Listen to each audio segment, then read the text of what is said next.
We continue now with spiritual combat, how to combat sins of the flesh. Chapter 19, of the way to resist the sins of the flesh. These sins must be resisted in a way peculiar to themselves and different from the method used against any other temptation. In order, therefore, to a successful resistance, 3 periods must be observed. 1, before the temptation, 2, during the temptation, and 3, after the temptation. 1. Before the temptation, the struggle must be against those things which are wont to occasion it. First, thou must combat the vice, but never confront it. On the contrary, avoid to the utmost of thy power every occasion and every person whence thou mayest incur the slightest danger. And, if at times compelled to converse with such, let it be briefly, with a grave and modest demeanor, and with words of severity rather than of excessive tenderness and affability. Neither be confident in thyself if thou art free, and during many years of such exercises hast continued free from temptations of the flesh.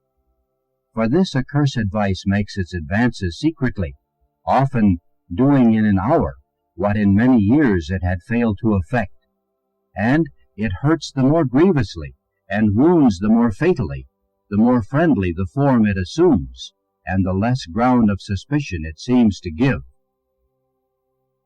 And there's often great danger, as experience has shown and still shows, in intercourse which is indulged in under fair and lawful pretexts, such as kindred, relations of duty, or, again, great virtue in the person beloved.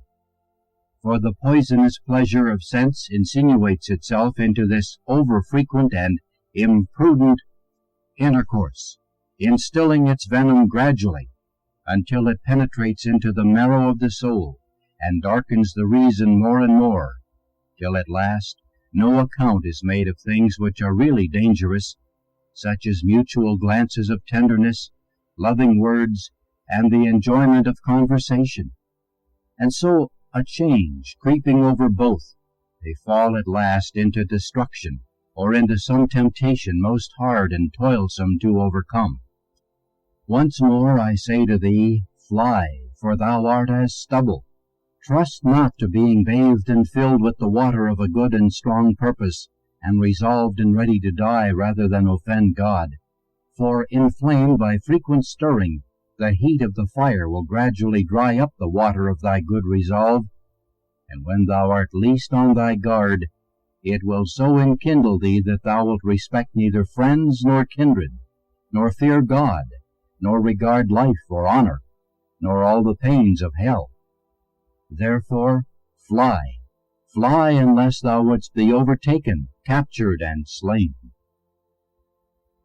Secondly, avoid idleness, and be awake and vigilant, and busied with the thoughts and deeds which befit thy state of life.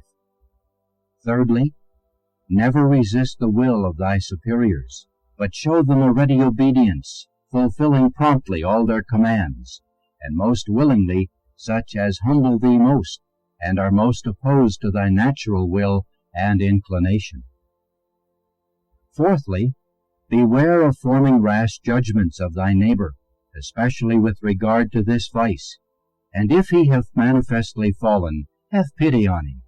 Be not bitter against him, nor hold him in contempt, but rather gather from his fall the fruit of humility and self-knowledge, confessing thyself to be but dust and ashes, drawing nearer unto God in prayer, and shunning more carefully than ever all intercourse wherein there may be even the shadow of danger.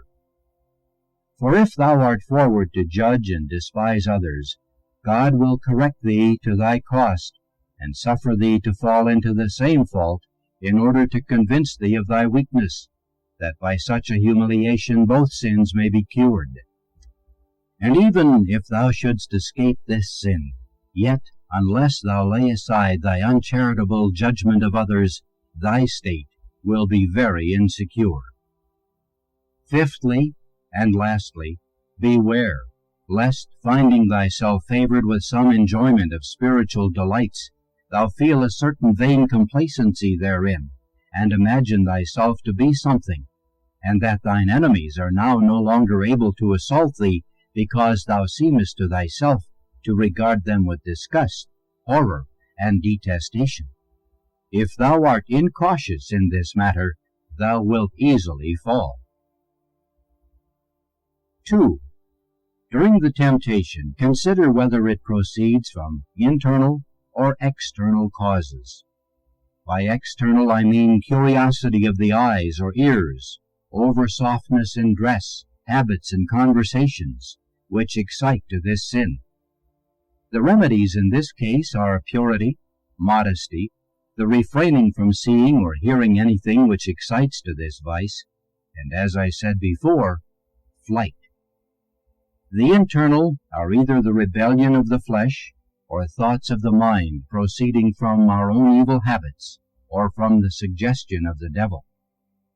The rebellion of the flesh must be mortified by fasts, disciplines, hair shirts, vigils, and other similar austerities, as discretion and obedience may direct.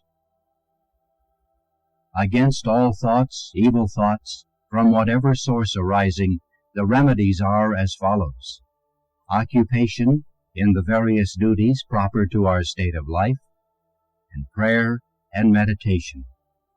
Prayer should be made in the following manner. When first conscious of the presence of these evil thoughts, or even of such as may betoken their approach, fly for refuge at once to the crucifix, saying, "My Jesus, my sweet Jesus, help me speedily, that I may not fall into the hands of this enemy." And sometimes, embracing the cross on which thy Lord is extended, and kissing repeatedly the wounds of his sacred feet, say lovingly, "O beauteous wounds, chaste wounds, holy wounds, wound now this miserable, impure heart of mine, and free it from all that offends thee."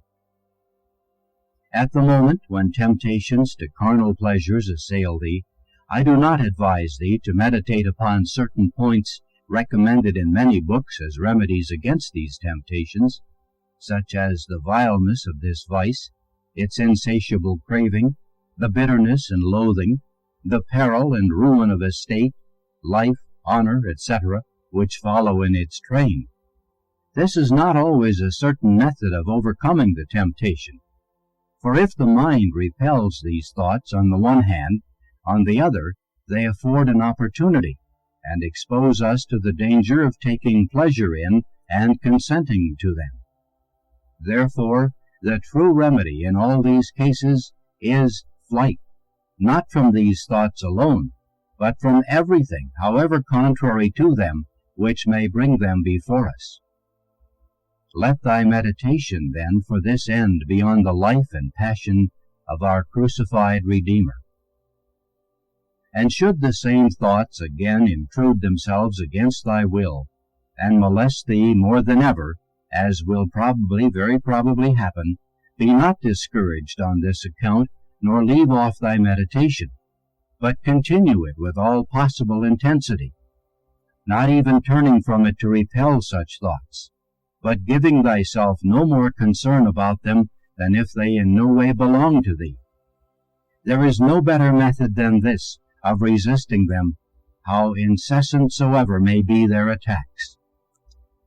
Thou wilt then conclude thy meditation with this or some similar supplication: Deliver me, O my Creator and Redeemer, from mine enemies, to the honor of thy passion and of thine unspeakable goodness. Suffer not thy thoughts to recur again to the subject, for the bare recollection of it is not without danger.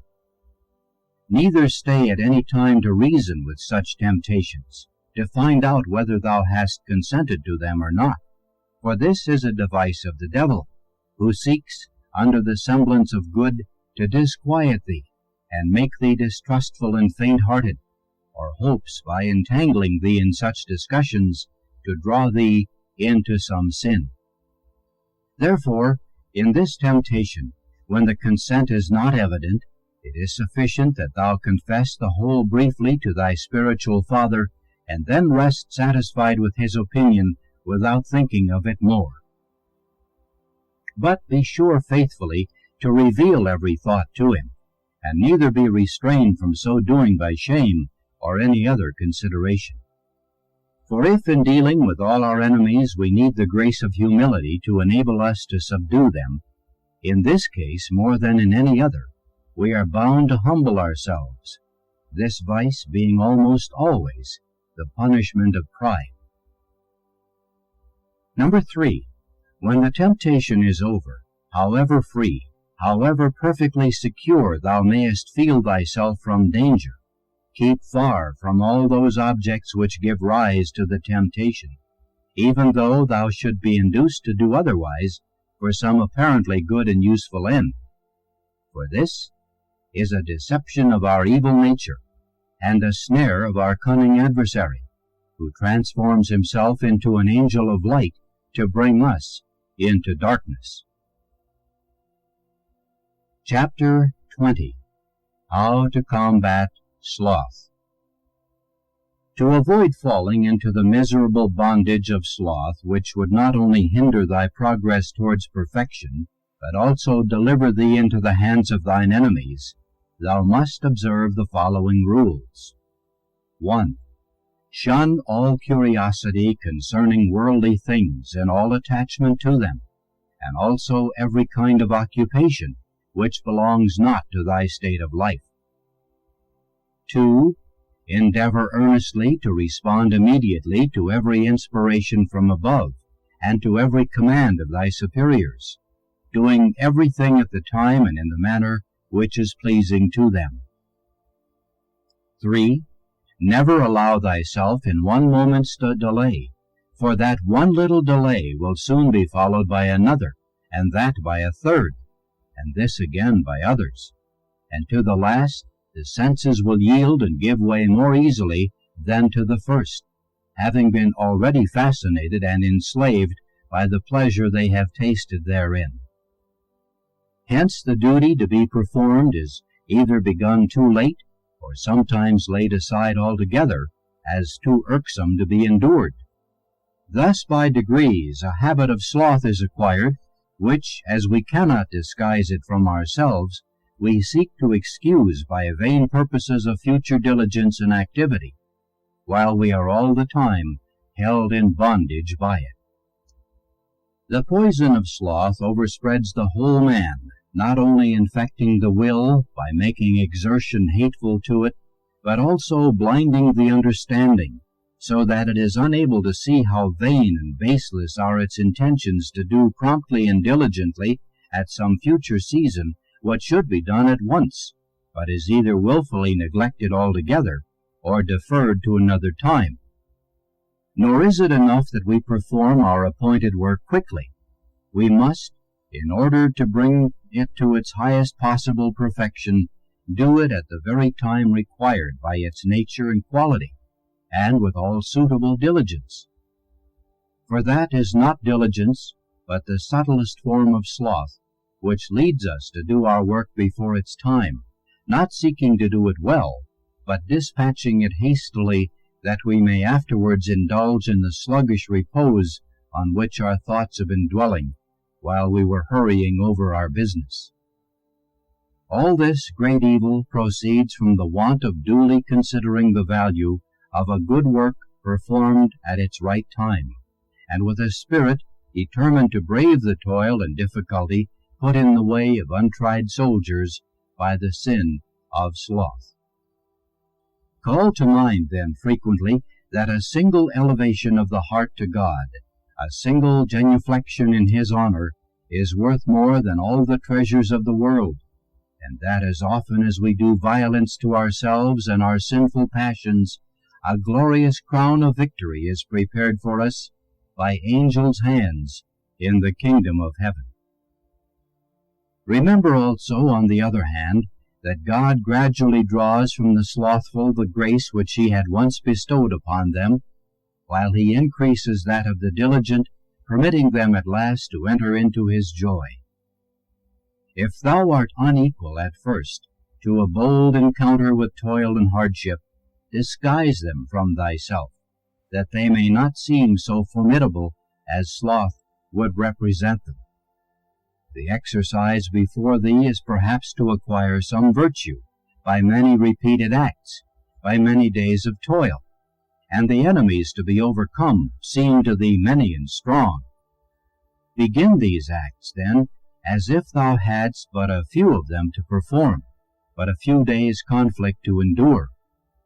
Fight only against one adversary, as if there were no more to be resisted, and in full confidence that with the help of God thou wilt be stronger than they. By this means sloth will begin to grow feeble, and will make way at last for the gradual entrance of the contrary virtue. I would say the same of prayer. An hour's prayer perhaps is needful for thee, and this seems a hard matter to sloth. But apply thyself to it, as if intending to pray but for the 8th part of an hour.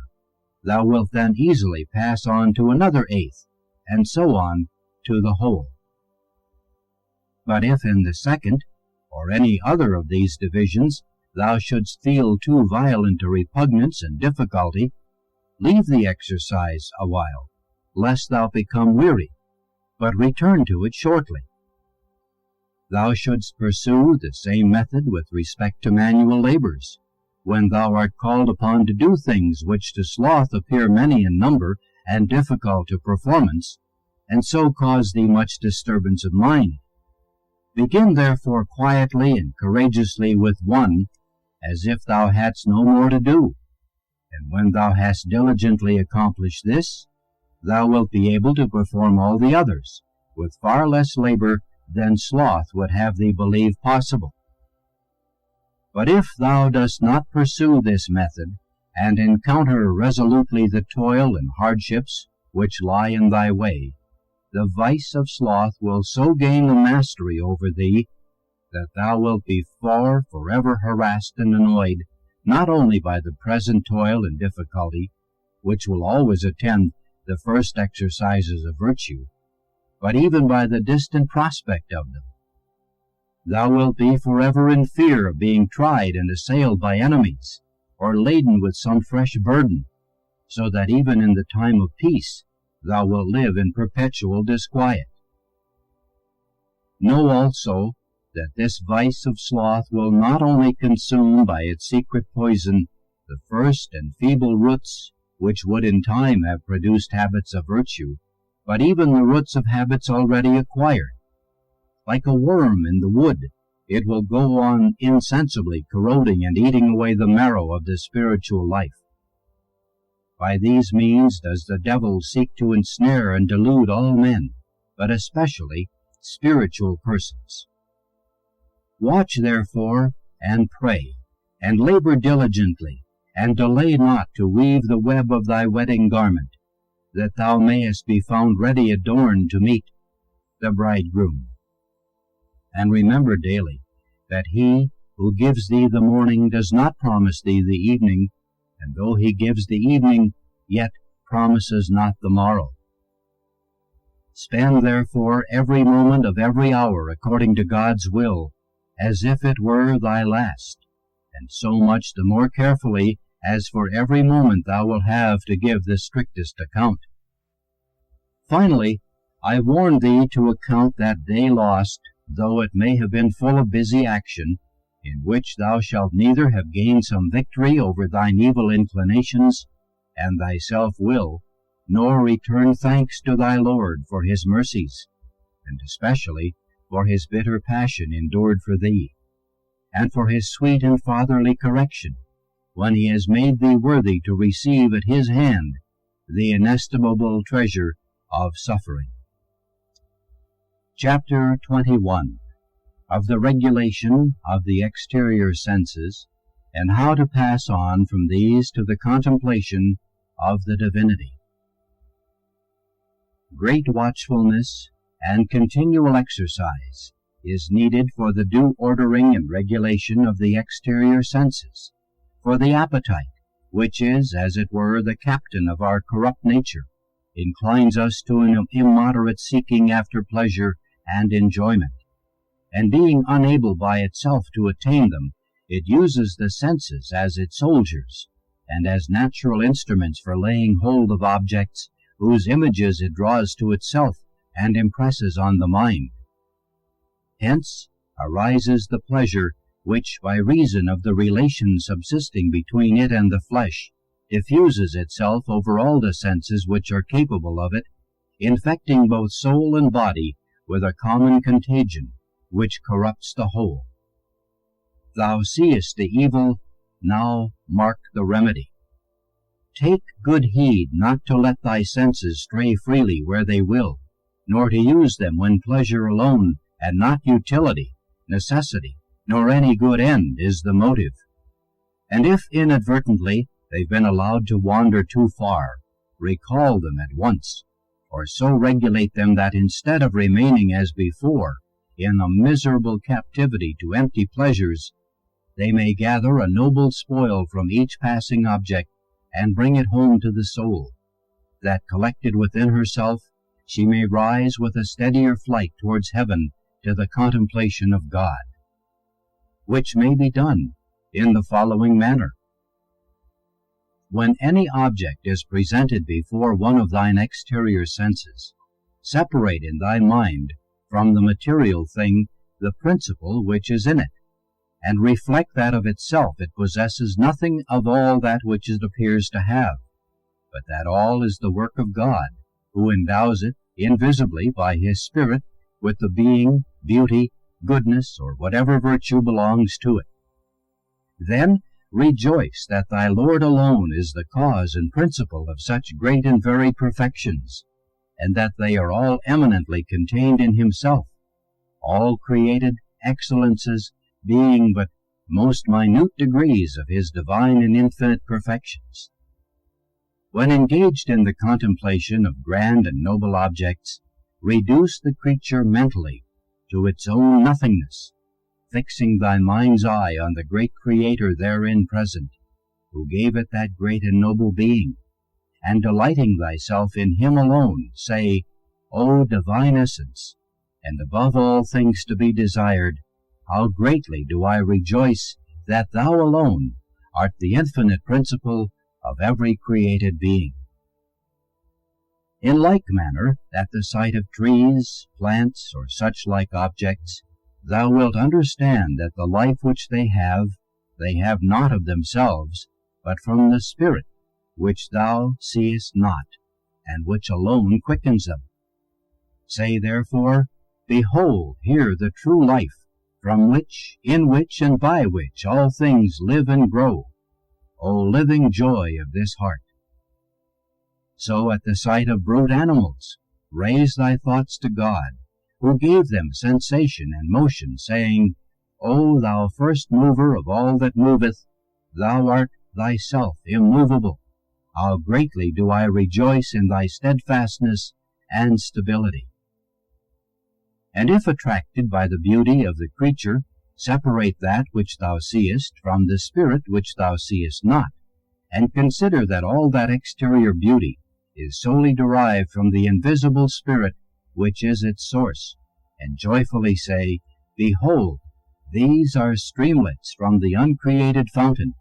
Behold, these are drops from the infinite ocean of all good. Oh, how does my inmost heart rejoice at the thought of that eternal infinite beauty which is the source and origin of all created beauty.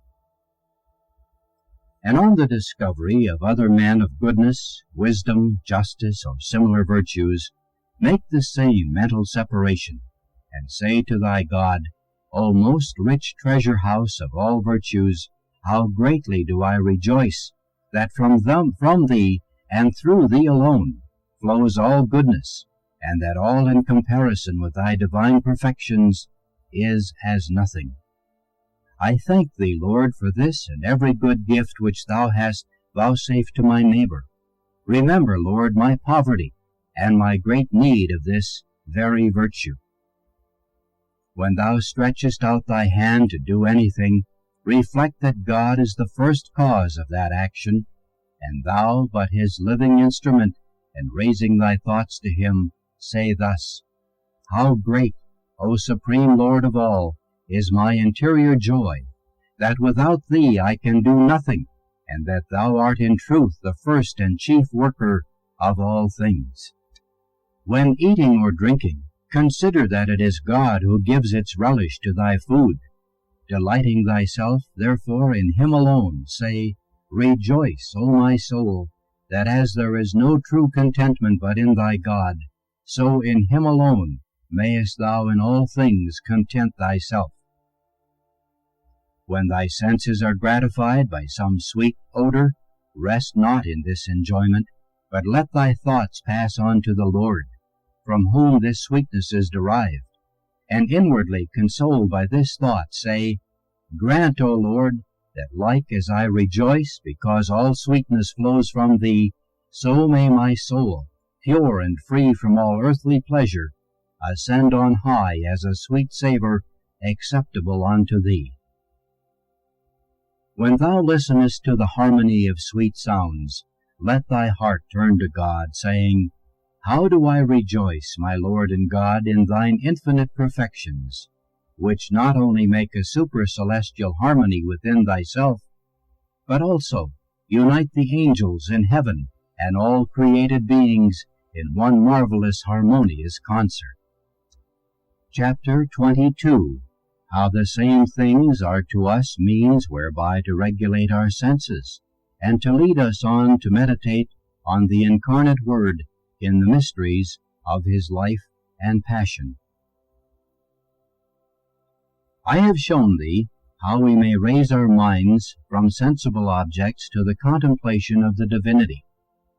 Now learn a method of taking occasion from the same to meditate on the incarnate Word and the most sacred mysteries of his life and passion. All things in the universe may serve to this end, if first thou beholdest God in them as the sole first cause, who has bestowed on them all the being, beauty, and excellence which they possess. Passing on from thence, consider how great, how immeasurable is his goodness, who being the sole principal and Lord of all creation, was pleased to descend so low as to become incarnate, to suffer and to die for man, permitting the very works of his hands to arm themselves against him, and to crucify him. Many objects will then bring these holy mysteries before thy mind's eye, such as weapons, cords, scourges, pillars, thorns, reeds, nails, hammers, and other instruments of his passion. Poor hovels will recall to our memory the stable and manger of our Lord. Rain will remind us of the drops of divine blood which fell from his most sacred body in the garden and watered the ground. Rocks will represent to us those which were rent asunder at his death. The earth will bring to our memory the earthquake at that hour, the sun, the darkness that then covered it. The sight of water will speak to us of that stream which flowed from his most sacred side. The same may be said of other similar things. Let the taste of wine or other liquid remind thee of thy Lord's vinegar and gall. If sweet perfumes refresh thee, think of the ill savor of the dead bodies which were round him on Calvary. While dressing, recollect that the eternal Word clothed himself with human flesh, that he might clothe thee with his divinity. When undressing, remember Christ, who was stripped of his garments to be scourged and crucified for thee. If thou hearest the shouts and cries of a multitude, think of those hateful words, Away with him, crucify him, which sounded in his divine ears. At each stroke of the clock, think of that deep sorrow and heaviness of heart which Jesus was pleased to endure in the garden, as the fear of his approaching death and passion began to fall upon him. Or image to thyself those heavy blows which nailed him to the cross. On any occasion of grief or sorrow which presents itself, whether thine own or another's, reflect that all these things are as nothing compared to the inconceivable anguish which pierced and wrung the soul and body of thy Lord. Chapter 23. Of some other means whereby we may regulate our senses according to the different occasions which present themselves. Having now seen by what means we may raise the mind from sensible objects to the contemplation of the divinity and of the mysteries of the incarnate Word, I will here add some helps for various subjects of meditation, that as the tastes of souls are many and various, so also may be their nourishment. This may be useful not only to simple persons, but also to those of higher intellect and more advanced in the spiritual life, who nevertheless may not at all times be equally disposed and ready for higher contemplations. Nor needest thou fear to be perplexed by the variety of the methods described, if thou wilt only observe the rule of discretion, and attend to the advice of others, which I wish thee to follow with all humility and confidence, not in this instance only, but with regard to all other counsels which thou shalt receive from me. At the sight of all the things which please the eyes and are prized on earth, consider that all these are vile as dust compared with heavenly riches, after which, despising the whole earth, do thou aspire with undivided affections. When looking upon the sun, consider that thy soul is brighter and more beautiful if it be in thy Creator's favor, if not, that it is blacker and more hateful than the darkness of hell. When thy bodily eyes are lifted to the heavens above thee, let the eyes of thy mind penetrate even to the heaven of heavens, and there fix thyself in thought, as in the place prepared for thy eternal and blessed abode, if thou shalt live a holy life on earth.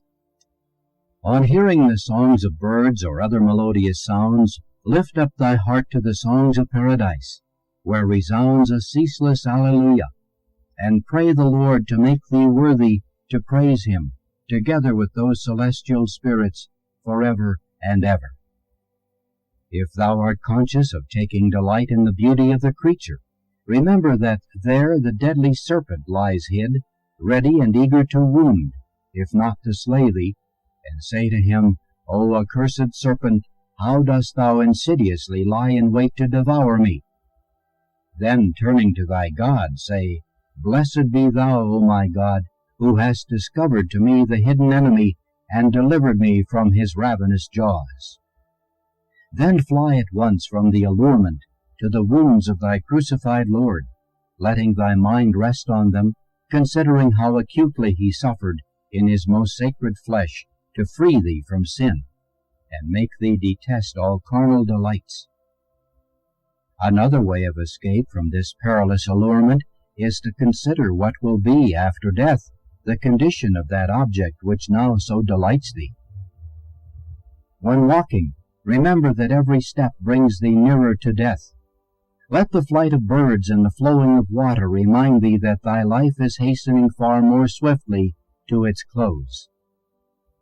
Let storms of wind, lightning, and thunder remind thee of the tremendous day of judgment, and the kneeling down worship God and beseech him to give thee time and grace duly to prepare thyself to appear before his most high majesty.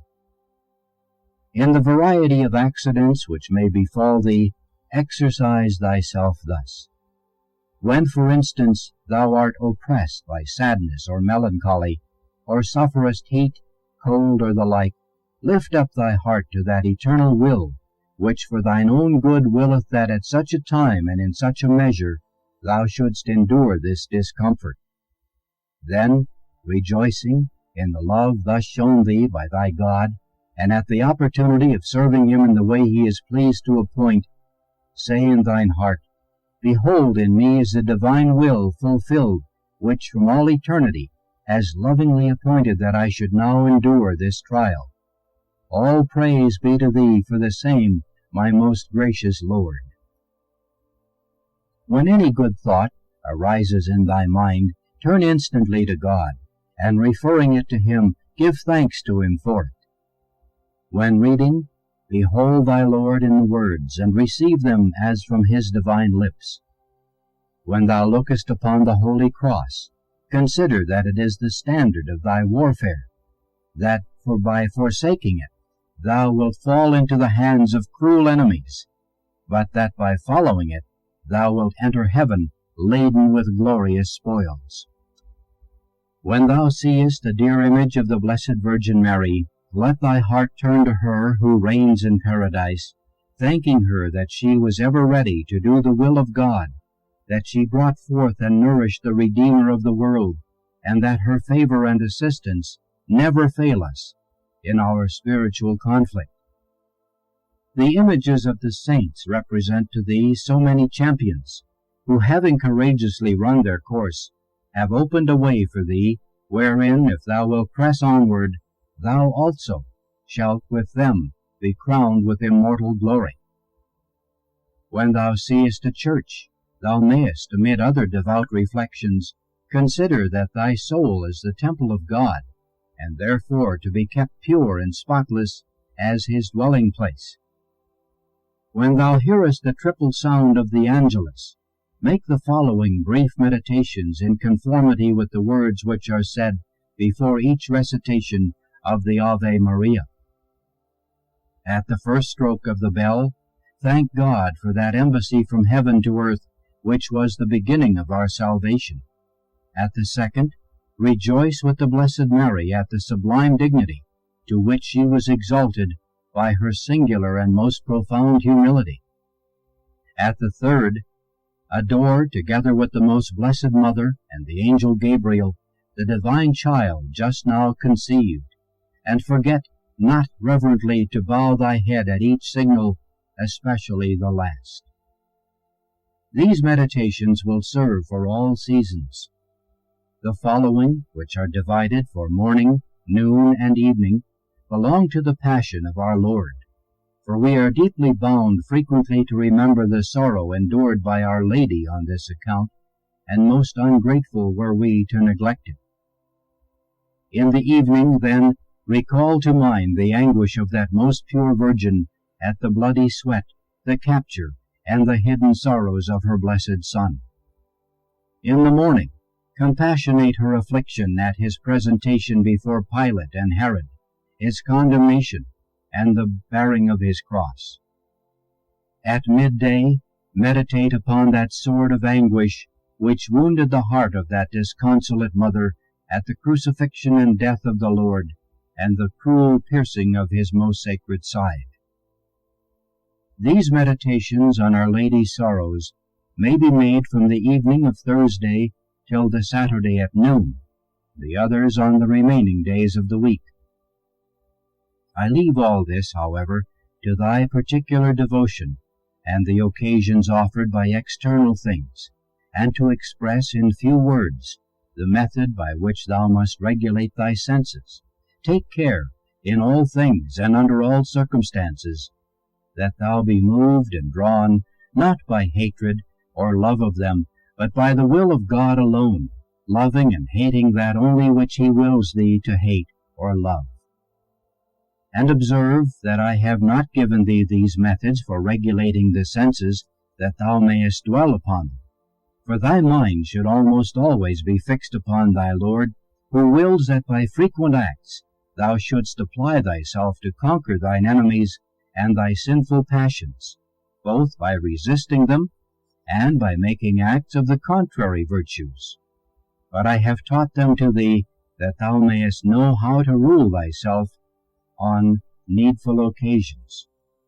For thou must know that there is little fruit in the multiplicity of spiritual exercises, which, however excellent in themselves, often lead to mental perplexity, self-love, instability, and the snare of the devil.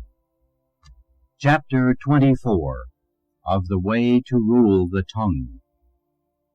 It is very necessary that the tongue be well bridled and regulated, because we are all much inclined to let it run on upon those things which are most pleasing to the senses.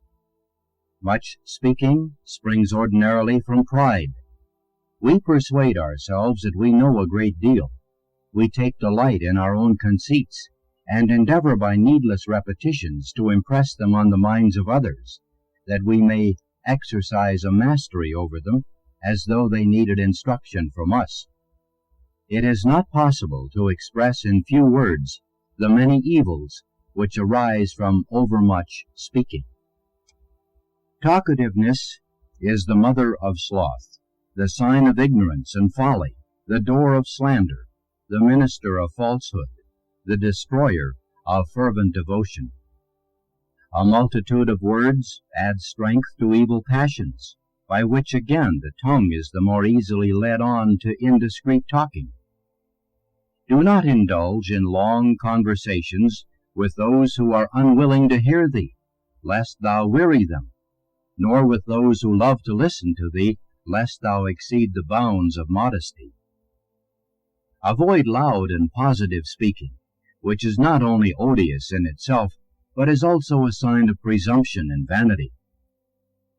Never speak of thyself or thy doings, nor of thy kindred, except in case of absolute necessity, and then with all possible brevity and reserve.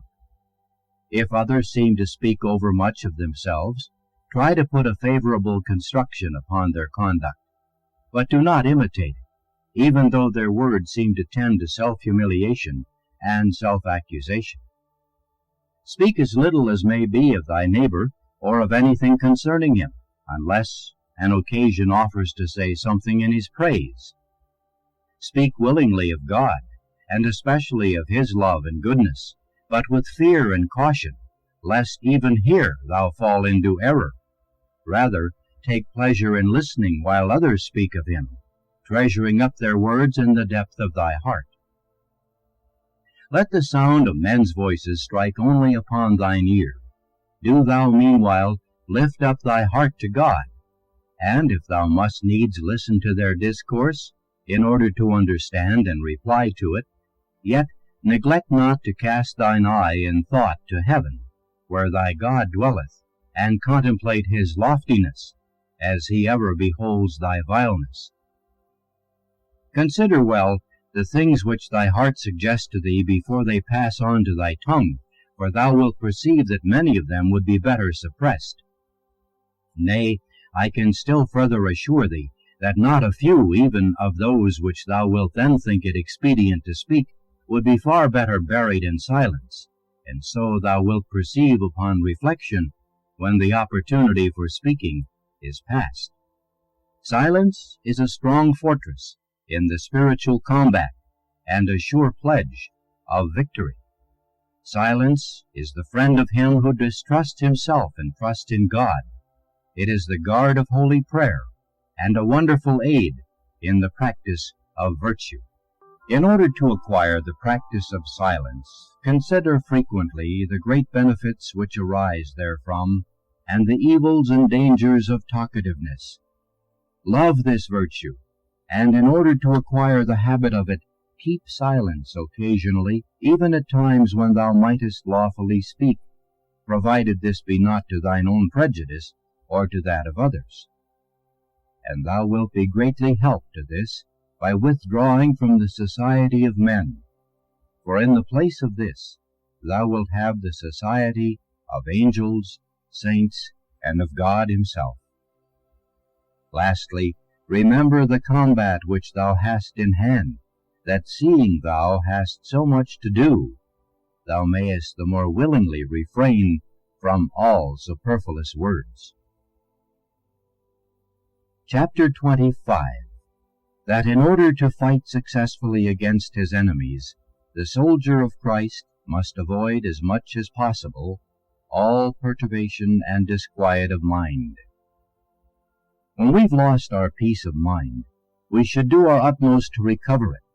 Neither is there any accident of life which should reasonably have power to deprive us of that peace, or even to trouble it.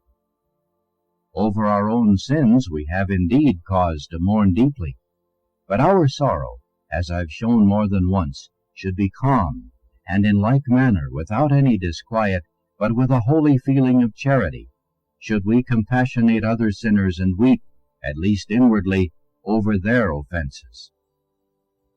As to other sad and trying events, such as sickness, wounds, or loss of dearest friends, pestilence, fire, war, or such like evils, though these, being painful to nature, are for the most part shunned by the men of this world, yet may we, by divine grace, not only desire, but even love them, as just chastisements upon the wicked, and occasions of virtue to the just. For therefore does our Lord God take pleasure in sending them, and thus, borne forward by his will, we shall pass with a calm and quiet spirit through all the bitterness and contradictions of this life. And be assured that all disquiet on our part is displeasing in his sight, for of whatever kind it be, it is never free from imperfection, and always springs from some evil root of self-love. Keep therefore a sentinel always on the watch, who as soon as he shall discern the approach of anything likely disquiet or disturb thee, may give thee a signal to take up thy weapons of defense. And consider that all these evils and many others of a like kind, though outwardly they appear to be such, are not indeed real evils, nor can they rob us of any real good, but are all ordered or permitted by God for the righteous ends of which we've spoken, or for others most wise and holy, although beyond our power to discern. So may the most untoward accident work for us much good, if we do but keep our souls in peace and tranquility.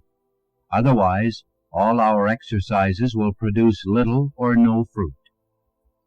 Besides, when the heart is unquiet, it is always exposed to manifold assaults of the enemy, and moreover, in such a state we are incapable of discerning the right path and the sure way of holiness.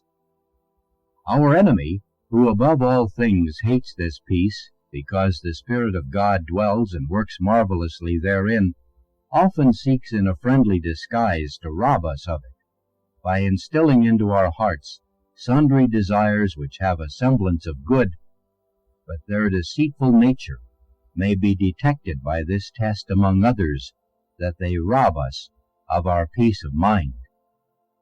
Therefore, to avert so great an evil, when the sentinel gives notice of the approach of some new desire, on no account give it entrance into thy heart, until with a free and unbiased will thou hast first presented it to God, and, confessing thine ignorance and blindness, hast earnestly prayed to him for light, to discern whether it comes from him or from the enemy. Have recourse also, if possible, to the judgment of thy spiritual father. And even if the desire should be from God, do not begin to carry it into execution until thou hast mortified thine own eagerness, for a work preceded by such mortification will be far more acceptable to him than if performed with all the impetuosity of nature. Nay, sometimes it may be that the mortification will please him better than the work itself. Thus, casting from all evil desires, and not venturing to carry even good desires into effect, till thou hast first repressed thy natural impulses, thou shalt keep the fortress of thy heart in security and peace. And in order to preserve it in perfect peace, thou must also guard and defend it from certain inward self-reproaches and remorseful feelings, which are sometimes from the devil, though as they accuse thee of some failing, they seem to come from God. By their fruits shalt thou know whence they proceed. If they humble thee, if they make thee diligent in well-doing, if they take not from thee thy trust in God, then receive them with all thankfulness as coming from him. But if they discourage thee, if they make thee fearful, distrustful, slack and feeble in good deeds, then be assured they come from the enemy. Give no ear to them, but continue thine exercise. And as anxiety at the approach of adverse events springs up even more frequently in our hearts, thou hast two things to do in order to ward off this assault. The first is carefully to search out and discover to what these events are adverse, whether to the soul or to self-love and self-will. For if they be adverse to thine own will and to self-love, thy chief and greatest enemy, they are not to be called adverse, but to be esteemed special favors and helps from the Most High God, to be received with a joyful heart and with thanksgiving. And though they should be adverse to the soul, thou oughtest not on this account to lose thy peace of mind, as I will show thee in the following chapter. The second is, to lift up the heart to God, accepting all things blindly from the hand of his divine providence, ever full of manifold blessings beyond thy power to comprehend, and seeking to know nothing further. Chapter 26. What we should do when we are wounded. When thou feelest thyself wounded from having weakly, or it may be even wilfully and deliberately, fallen into some sin, be not over fearful or over anxious, but turn instantly to God, saying, Behold, O Lord, what of myself I have done, and what indeed could be expected of me but falls. And then, after a short pause, humble thyself in thine own eyes, mourn over the offense committed against thy Lord, and without falling into discouragement, be full of indignation against thy evil passions, especially that which has occasioned thy fall. Then say, Nor even here, Lord, should I have stopped if thy goodness had not withheld me. And here give thanks to him and love him more than ever, wondering at the excess of his mercy, who, when thou hadst so deeply offended him, stretched out his right hand to save thee from another fall. Lastly, say with great confidence, in his infinite compassion, Forgive me, Lord, for thine own sake. Suffer me not to depart from thee, nor to be separated from thee, nor evermore to offend thee.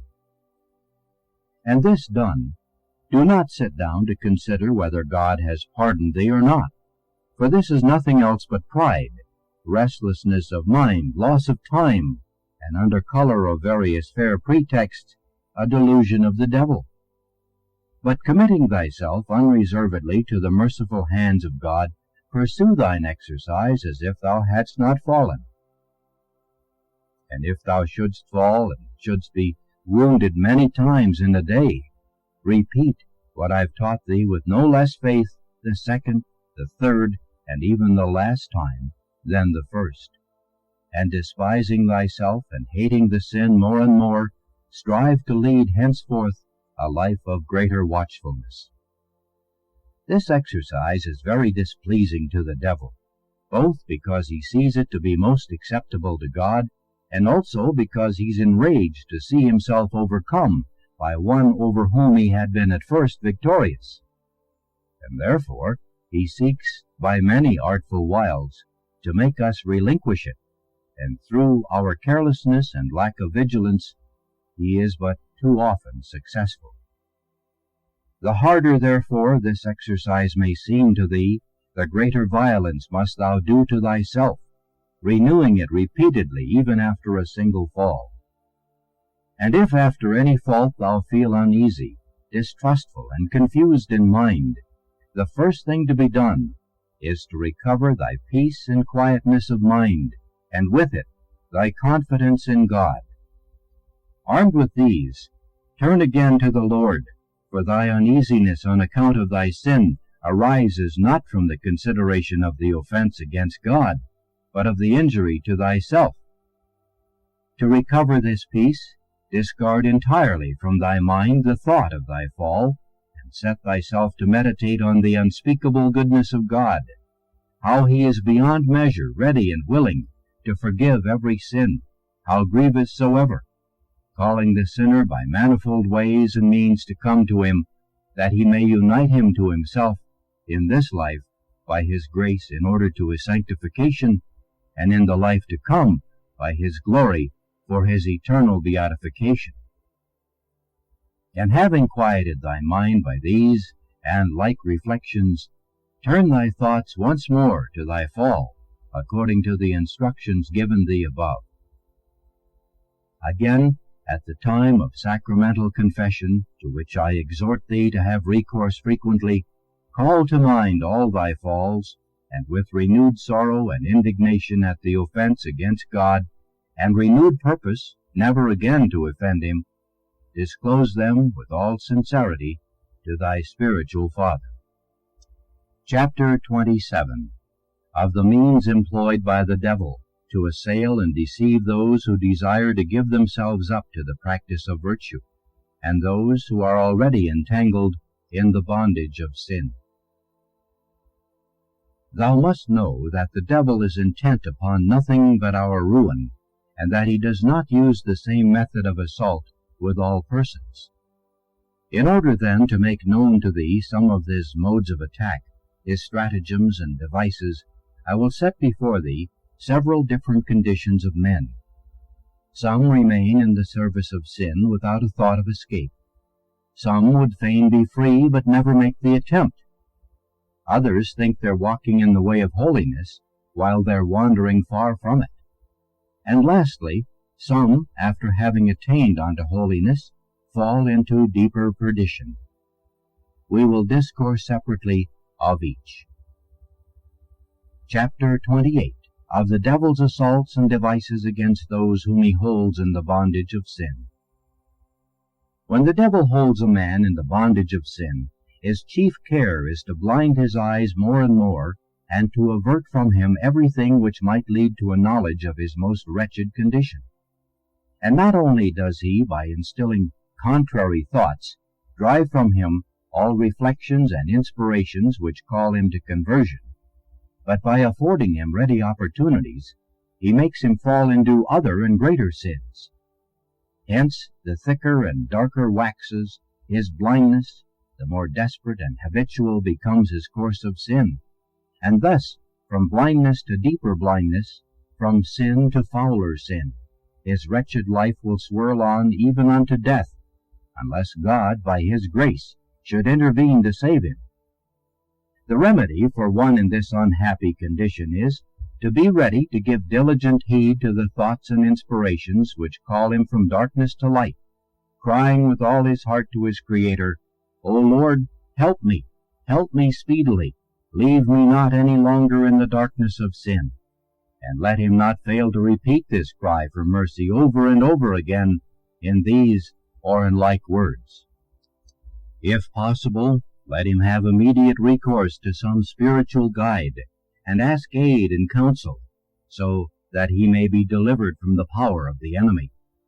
And if he cannot do this at the moment, let him fly with all speed to the crucifix, prostrating himself before it, and asking mercy and aid also from the Mother of God. On this speed does the victory depend, as thou wilt learn in the next chapter. Chapter 29. Of the arts and stratagems by which he holds in bondage those who, knowing their misery, would fain be free, and how it is that our resolutions prove so often ineffectual. When a man begins to perceive the evil of his way of life, and to desire to change it, the devil often deludes and overcomes him by such means as these. Presently, crass, tomorrow, as the raven cries. I wish first to consider and dispatch this business, this perplexity, that I may then be able to give myself with greater tranquillity to spiritual things. This is the snare in which many men have been and are still daily entangled. And the cause of this is our own negligence and heedlessness, seeing that in a matter touching the honor of God and the salvation of the soul, we neglect to seize instantly that effectual weapon, now.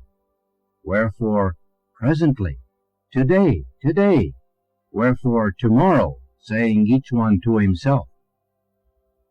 Even supposing this presently and this tomorrow should be granted to me, is it the way of safety and of victory to seek first to be wounded and to commit fresh disorders? Thou seest then that the way to escape this snare, and that mentioned in the preceding chapter, and to subdue the enemy, is to yield prompt obedience to all heavenly thoughts and inspirations. Prompt obedience, I say, and not mere resolutions, for these are often fallacious, and many have been deceived thereby from various causes. First, because our resolutions are not founded upon self-distrust and trust in God, but our excessive pride, whence proceeds this blindness and delusion, prevents our perceiving it. The light to see and the medicine to cure it both proceed from the goodness of God, who suffers us to fall, that he may recall us thereby from self-confidence to confidence in him alone, and from pride to self-knowledge. Thy resolutions, therefore, to be effectual, must be steadfast, and to be steadfast, they must be free from all self-confidence and humbly based on confidence in God. Secondly, when we're making our resolutions, we dwell on the beauty and excellence of virtue, which attracts our will, slack and feeble as it is. But when confronted by the difficulties which attend the attainment of virtue, the weak and untried will fails and draws back. Learn, therefore, to love the difficulties which attend the attainment of all virtues more than even the virtues themselves, and use these difficulties in various measures to strengthen thy will, if thou desirest in good earnest to acquire these virtues. And know that the more courageously and lovingly thou shalt embrace these difficulties, the more speedy and complete shall be thy victory over self and all thine other enemies. Thirdly, in our resolutions we too often look rather to our own advantage than to the will of God and the acquisition of the virtues he requires of us. This is frequently the case with resolutions made in times of great spiritual joy or acute sorrow, when we seem unable to find any relief but in a resolution to give ourselves wholly to God and to the practice of virtue. To avoid this snare, take care in times of spiritual consolation to be very cautious and humble in thy resolutions, especially in thy vows and promises. And in tribulation, let thy resolution be to bear thy cross patiently according to the will of God, nay, to exalt it, refusing all earthly, and if so be even all heavenly consolation. Let thy one desire, thy one prayer, be that God would help thee to bear all adverse things, keeping the virtue of patience unstained, and giving no displeasure to the Lord. Chapter 30. Of a delusion of those who imagine they are going onward to perfection. Our malignant foe, thus repulsed in his first and second assault and stratagem, has recourse to a third, which is to turn away our attention from the enemies who are close at hand to injure and assail us, and to fill us with resolutions and desires after higher degrees of perfection. Hence, we are continually being wounded, yet we pay no attention to our wounds, and looking upon these resolutions as already fulfilled, we take pride in them in various ways. And while we cannot endure the least thing, or the slightest word which crosses our will, we waste our time in long meditations and resolutions to endure the acutest sufferings on earth or in purgatory for the love of God. And because our inferior part feels no repugnance at these things in the distance, we flatter ourselves, miserable creatures as we are, into the conceit that we belong to the class of patient and heroic sufferers. To avoid this snare, resolve to fight manfully against the enemies who are close at hand, and actually waging war against thee. Thou wilt thus discover whether thy resolutions are real or imaginary, weak or strong, and so thou wilt go on to virtue and perfection by the beaten and royal road. But against enemies who are not wont to trouble thee, I do not advise thee to take up arms, unless there appear a probability of their making an attack at some future time. In this case it is lawful to make resolutions beforehand, that thou mayest be found strong and prepared. Do not, however, judge of thy resolutions by their effects, even though thou shouldst have long and faithfully exercised thyself in virtue. But be very humble with regard to them. Fear thyself and thine own weakness, and trust in God, and seek his help by frequent prayer to strengthen and preserve thee from all dangers, and especially from the very slightest presumption or self-confidence. For in this case, though we may not be able to overcome some slight defects which our Lord sometimes leaves in us in order to greater humility and self-knowledge, and for the protection of some virtue, we may yet be permitted to form purposes of aspiring to higher degrees of perfection. Chapter 31. Of the devil's assaults and stratagems in order to draw us away from the path of holiness. The fourth device of the evil one, when he sees us advancing steadily towards holiness, is to excite within us a variety of good desires, that by this means he may lead us away from the exercise of virtue into sin. A sick person is perhaps bearing his illness with a patient will. The cunning adversary knows that by this means he may attain to a habit of patience, and he immediately sets before him all the good works which in a different condition he might be able to perform, and tries to persuade him that if he were but well, he would be able to serve God better and be more useful to himself and others. Having once aroused such wishes within him, he goes on increasing them by degrees till he makes him restless at the impossibility of carrying them into effect. And the deeper and stronger such wishes become, the more does this restlessness increase. Then the enemy leads him on gently and with a stealthy step to impatience at the sickness, not as sickness, but as a hindrance to those good works which he so anxiously desires to perform for some greater good. When he has brought him thus far, with the same art he removes from his mind the end he had in view, to serve God and perform good works, and leaves him only the bare desire to be rid of his sickness. And then, if this does not happen according to his wish, he is so much troubled as to become actually impatient, and so unconsciously he falls from the virtue in which he was exercising himself into the opposite vice. The way to guard against and resist this snare is to be very careful, when in a state of trial, not to give way to desires after any good work, which being out of thy power to execute, would very probably disquiet thee.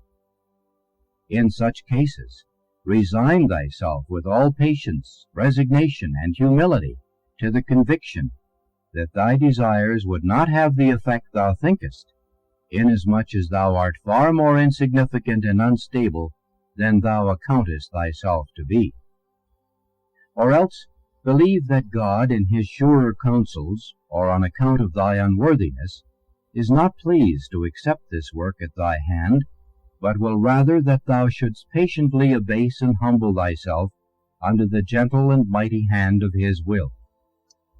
In like manner, if prevented by thy spiritual father, or in any other way, from attending as frequently as thou desirest to thy devotions, and especially Holy Communion, suffer not thyself to be troubled or disquieted by longings after them, but casting off all that is thine own, clothe thyself with the good pleasure of thy Lord, saying within thyself, if the eye of divine providence had not perceived sin and ingratitude in me, I should not now be deprived of the blessing of receiving the most holy sacrament. But since my Lord thus makes known to me my unworthiness, be his holy name forever blessed and praised. I trust, O Lord, that in thine infinite loving kindness thou wilt so rule my heart, that it may please thee in all things in doing or suffering thy will, that it may open before thee, so that entering into it spiritually, thou mayest comfort and strengthen it against the enemies who seek to draw it away from thee. Thus may all be done as seems good in thy sight. My Creator and Redeemer, may thy will be now and ever my food and sustenance. This one favor only do I beg of thee, O my beloved, that my soul, freed and purified from everything displeasing to thee, and adorned with all virtues, may be ever prepared for thy coming, and for whatsoever it may please thee to do with me. If thou wilt observe these rules, know for certain that when baffled in any good work which thou hast a desire to perform, be the hindrance from the devil to disquiet thee and turn thee aside from the way of virtue, or be it from God to make trial of thy submission to his will, thou wilt still have an opportunity of pleasing thy Lord in the way most acceptable to him. And herein consists true devotion and the service which God requires of us. I warn thee also, lest thou grow impatient under trials from whatever source proceeding, that in using the lawful means which God's servants are wont to use, thou use them not with the desire and hope to obtain relief, but because it is the will of God that they should be used. For we know not whether his divine majesty will be pleased by their means to deliver us. Otherwise thou wilt fall into further evils, for if the event should not fulfill thy purpose and desires, thou wilt easily fall into impatience, or thy patience will be defective, not wholly acceptable to God, and of little value. Lastly, I would here warn thee of a hidden deceit of our self-love, which is wont on certain occasions to cover and justify our faults. For instance, a sick man who has but little patience under his sickness conceals his impatience under the cover of zeal for some apparent good, saying that his vexation arises not really from impatience under his sufferings, but is a reasonable sorrow because he has incurred it by his own fault, or else because others are harassed or wearied by the trouble he gives them, or by some other cause. In like manner, the ambitious man, who frets after some unattained honor, does not attribute his discontent to his own pride and vanity, but to some other cause, which he knows full well would give him no concern did it not touch himself. So neither would the sick man care if they, whose fatigue and trouble on his account seems to give him so much vexation, should have the same care and trouble on account of the sickness of another. A plain proof that the root of such men's sorrow is not concern for others or anything else, but an abhorrence of everything that crosses their own will. Therefore, to avoid this and other errors, bear patiently, as I've told thee, every trial and every sorrow, from whatever cause arising. Chapter 32. Of the above-named last assault and stratagem, by which the devil seeks to make the virtues we have acquired the occasion of our ruin. The cunning and malicious serpent fails not to tempt us by his artifices, even by means of the very virtues we've acquired, that leading us to regard them and ourselves with complacency, they may become our ruin, exalting us on high, that we may fall into the sin of pride and vainglory. To preserve thyself from this danger, choose for thy battlefield the safe and level ground of a true and deep conviction of thy own nothingness, that thou art nothing, that thou knowest nothing, that thou canst do nothing, and hast nothing but misery and sin, and deservest nothing but eternal damnation. Entrench thyself firmly within the limits of this truth, and suffer not thyself to be enticed so much as a hair's breadth therefrom by any evil thought, or aught else that may befall thee, knowing well that these are so many enemies, who would slay or wound thee shouldst thou fall into their hands. In order to acquit thyself well in this exercise of the true knowledge of thine own nothingness, observe the following rule. As often as thou dost reflect upon thyself and thy own works, consider always what thou art of thyself, and not what thou art by the aid of God's grace, and so esteem thyself as thou shalt thus find thyself to be. Consider first the time before thou wert in existence, and thou wilt see thyself to have been during all that abyss of eternity a mere nothing, and that thou didst nothing, and couldst have done nothing, towards giving thyself an existence. Next, consider the time since thou didst receive a being from the sole bounty of God. And here also, if thou leave to him that which is his own, his continual care of thee, which sustains thee every moment of thy life, what art thou of thyself, but still a mere nothing? For undoubtedly, were he to leave thee for one moment to thyself, thou wouldst instantly return to that first nothingness from whence thou wast drawn by his almighty hand. It is plain that in the order of nature, and viewed in thyself alone, thou hast no reason to esteem thyself, or to desire the esteem of others.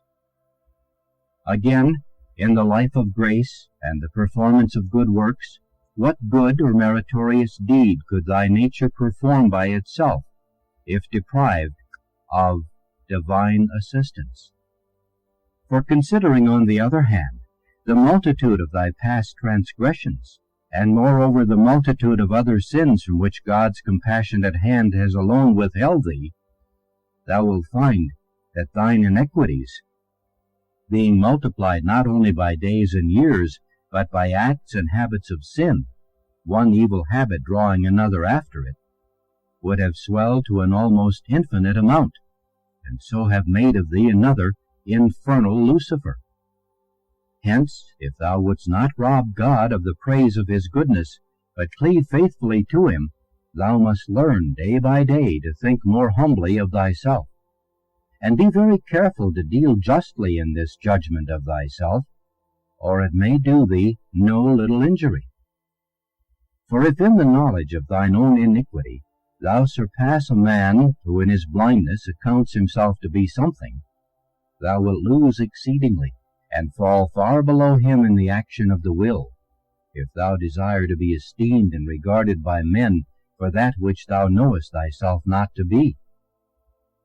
If then thou desirest that the consciousness of thy vileness and sinfulness should protect thee from thine enemies, and make thee dear to God, thou must not only despise thyself as unworthy of any good and deserving of every evil, but thou must love to be despised by others, detesting honors, rejoicing in shame, and stooping on all occasions to offices which others hold in contempt. Thou must make no account at all of their judgment, lest thou be thereby deterred from this holy exercise. But take care that the end in view be solely thine own humiliation and self-discipline, lest thou be in any degree influenced by a certain lurking pride and spirit of presumption, which under some specious pretext or other often causes us to make little or no account of the opinions of others. And shouldst thou perchance come to be loved, esteemed, or praised by others for any good gift bestowed on thee by God, be not moved a single step thereby, but collect thyself steadily within the stronghold of this true and just judgment of thyself, first turning to God and saying to him with all thine heart, O Lord, never let me rob thee of thy honor and the glory of thy grace. To thee be praise and honor and glory, to me confusion of face. And then say mentally of him who praises thee, Whence is it that he accounts me good, since truly my God and his works are alone good? For by thus giving back to the Lord that which is his own, thou wilt keep thine enemies far off, and prepare thyself to receive greater gifts and favors from thy God. And if the remembrance of good works expose thee to any risk of vanity, view them instantly, not as thine own, but as God's. and say to them, I know not how he did appear and originate in my mind, for he derived not your being from me, but the good God in his grace created, nourished, and preserved you. Him alone, then, will I acknowledge as your true and first parent. Him will I thank, and to him will I return all the praise. Consider that next, that not only do all the works which thou hast done fall short of the light which has been given thee to know them, and the grace to execute them, but also that in themselves they are very imperfect, and fall very short of that pure intention and due diligence and fervor with which they should be performed, and which should always accompany them. If then thou wilt well consider this, thou wilt see reason rather for shame than for vain complacency, because it is but too true that the graces which we receive pure and perfect from God are sullied in their use by our imperfections. Again, compare thy works with those of the saints and other servants of God, for by such comparison thou wilt find that thy best and greatest are of base alloy and of little worth. Next, measure them by those which Christ wrought for thee in the mystery of his life and of his continual cross, and setting aside the consideration of his divinity, view his works in themselves alone. Consider both the fervor and the purity of the love with which they were wrought, and thou wilt see that all thy works are indeed as nothing. And lastly, if thou wilt raise thy thoughts to the divinity and the boundless majesty of thy God, and the service which he deserves at thy hands, thou wilt see plainly that thy work should excite in thee not vanity, but fear. Therefore, in all thy ways, in all thy works, however holy they may be, thou must cry unto thy Lord with all thy heart, saying, God, be merciful to me, a sinner. Further, I would advise thee to be very reserved in making known the gifts which God may have bestowed on thee, for this is almost always displeasing to thy Lord, as he himself plainly shows us in the following lesson. Appearing once in the form of a child to a devout servant of his, she asked him with great simplicity to recite the angelical salutation. He readily began, Ave Maria, gratias plena Dominus tecum, benedicta tu in mulieribus, and then stopped, being unwilling to praise himself in the words which follow. And while she was praying him to proceed, he withdrew himself from her, leaving his servant full of consolation because of the heavenly doctrine, which by his example he had thus revealed to her. Do thou also learn to humble thyself, and to acknowledge thyself with all thy works to be the nothing which thou art. This is the foundation of all other virtues. God, before we existed, created us out of nothing, and now that we exist through him, he wills that the whole spiritual edifice should be built on this foundation, the knowledge that we of ourselves are nothing.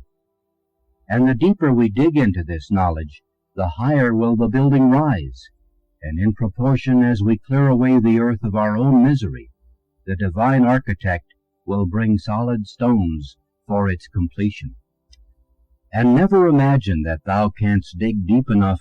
On the contrary, think this of thyself, that if anything belonging to a creature could be infinite, it would be thine unworthiness.